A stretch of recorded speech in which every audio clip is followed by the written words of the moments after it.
Welcome to This Explainer. Today, we're unpacking the absolutely fascinating biology and psychology behind how kids actually learn to care about others, and more importantly, how we as adults can step in and guide them. It's a really incredible journey that takes us from the deep, developing structures of the brain all the way to the everyday, beautiful chaos of the living room and the classroom. So let's kick things off by asking the ultimate nature versus nurture question at the heart of raising good humans. Are kind children born, or are they made? I mean, do they just arrive in the world naturally wired to share and comfort people? Or is empathy something we have to painstakingly teach them from scratch? Before we answer that, just think about what Amanda, a pre-K teacher, said. She noted, "I worry about how the children treat one another every day. There are those moments when they struggle to be kind and when they make fun of someone else." That right there brilliantly captures the real-world anxieties that educators and parents face every single day. It goes to show that understanding the roots of kindness isn't just some abstract theory. It's absolutely critical for our day-to-day lives. So where does this all begin? Let's trace the roots of empathy. If we peek inside a child's mind, experts actually use a specific term for kindness. They call it prosocial behavior. Basically, that means voluntary behavior intended to benefit another person. And that word voluntary is the key to the whole thing. If we literally force a child to share a toy or demand they say, "I'm sorry," when they don't mean it, it's not actually prosocial behavior. True empathy has to come from within. Now, what about the whole nature versus nurture debate? Well, sure, there are some tiny genetic predispositions when it comes to general sociability and emotional sensitivity.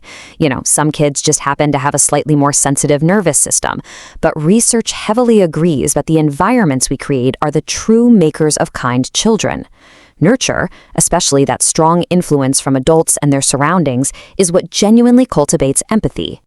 Biologically speaking, how does this all unfold as a child grows up? It's actually wild to see how this timeline builds. We start in infancy with something called affective resonance, which is basically a baby naturally crying just because they hear another baby crying.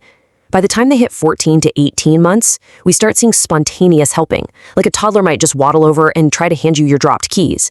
Between 3 and 6 years old, it advances to role-playing and mentalization. This is where they actively start imagining another person's feelings. And finally, by adolescence, it evolves into complex, abstract moral reasoning. To really get why that timeline happens, we gotta look under the hood at the brain's empathy engine. First, we have mirror neurons, which automatically reflect the actions and expressions a child observes. Then the limbic system kicks into gear to create an affective, emotional response. Finally, as the child grows, the prefrontal cortex develops. This is the big one. It enables cognitive understanding, perspective taking, and emotional regulation. So we literally move from automatic emotional contagion to deliberate, thoughtful empathy. But here is the real pivot, the game changer, if you will. We cannot help regulate a child's brain without first regulating our own. It's the classic oxygen mask metaphor.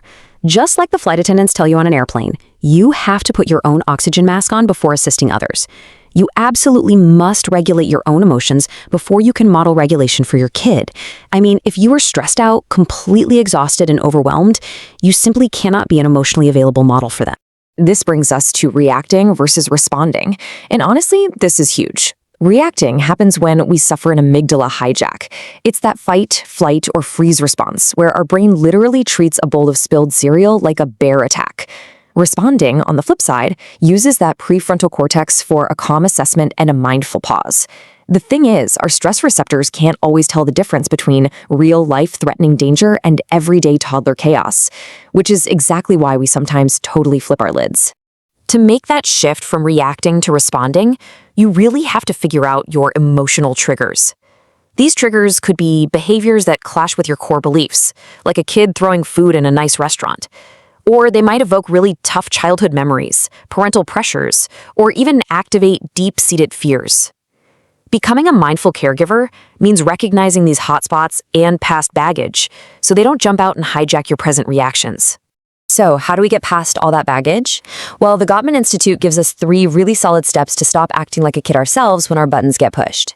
Step 1, notice your feelings when you're in conflict. Step 2, pause before responding and literally take a deep breath. Step 3, listen carefully to the child's viewpoint, even if you completely disagree with it. Doing this helps you respond with clear intention rather than just lashing out from frustration. Once we've got a handle on our own self-regulation, we can focus on building secure relationships in our shared environments.